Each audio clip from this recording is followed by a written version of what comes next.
আসসালামু আলাইকুম। ফের রাজপথে মুখোমুখি হচ্ছেন আওয়ামী লীগ ও বিএনপি। বিস্তারিত খবরে জেনে নিন। ভালো লাগলে আপনাদের মতামত লাইক কমেন্ট করে জানিয়ে দিবেন।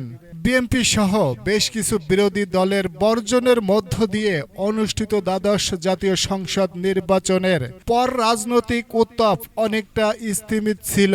তীব্র তাপপ্রবাহে দেশ যখন পড়ছে তখন নতুন করে রাজনীতিতে দেখা দিয়েছে উত্তাপ। আবারও দেশের প্রধান দুটি রাজনৈতিক দল আওয়ামী লীগ ও বিএনপি সহ একই দিনে একই সময়ে কাছাকাছি স্থানে কর্মসূচি ঘোষণা করেছে। এতে নতুন করে রাজনৈতিক সংঘাতের আশঙ্কা করা হচ্ছে।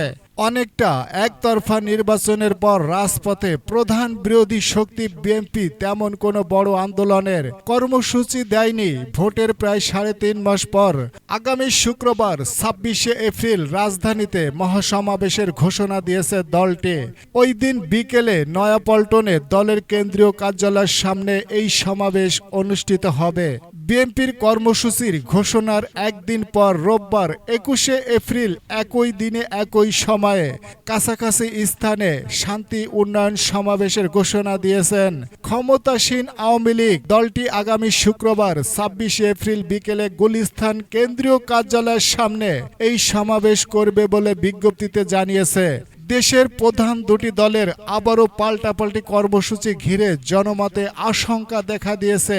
অতীতের রাজনৈতিক অভিজ্ঞতায় অনেকে নতুন করে সংঘাতের আশঙ্কা করছে। সূত্র ঢাকা মেইল। পরবর্তী আপডেট খবর পাওয়ার জন্য সঙ্গে থাকুন। আল্লাহ হাফেজ।